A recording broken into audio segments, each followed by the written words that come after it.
Hello guys, ngayon samahan nyo kami sa aming holiday dito sa Pagadian City.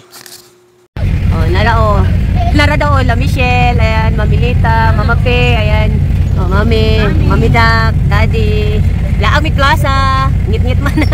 Maunay Pagadian taron, gadilaab sa Christmas light. No, dito tayo. Sus, grabe Christmas lights Pagadian. Only here in Pagadian. Oh, pinagana ng tao. Nag-uot ang mga tao, mag-isutag sulod. Karon pasulod na kami. Tara atong tan-awon ang mga kalingawan na naadiri karon sa Plaza Pagadian City. Atora sila oh. Oh, look at that. Oh. Diri nato makita ang napakanindot nga lain-laing klase sa mga Christmas lights og laing-laing na color na Christmas lights ang makita nato diri karon.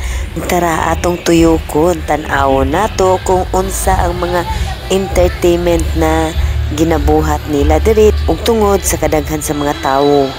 Og siguradong malingaw jud mo kay naa sila'y dancing fountain lights at giant Christmas tree at marami pang mga entertainment na mga sayawan at kantahan at kung ikaw ay nagugutom, marami kang pagpipilian na pagkaon.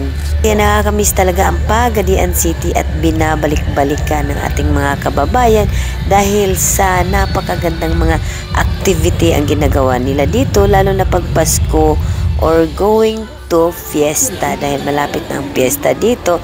Kaya pinaghahandaan talaga nila ang pinaka-espesyal na araw para sa kafiestahan ng Senior Santo Niño dito sa Pagadian City. Alam niyo ba na after 13 years nakabalik ulit kami dito sa Pagadian City?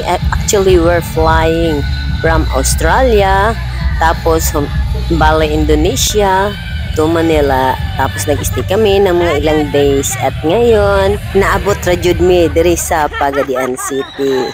At ngayon naman nandito kami sa Tacloban at ang daming mga performers na nag-perform dito.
at Piton. Let us all watch this video.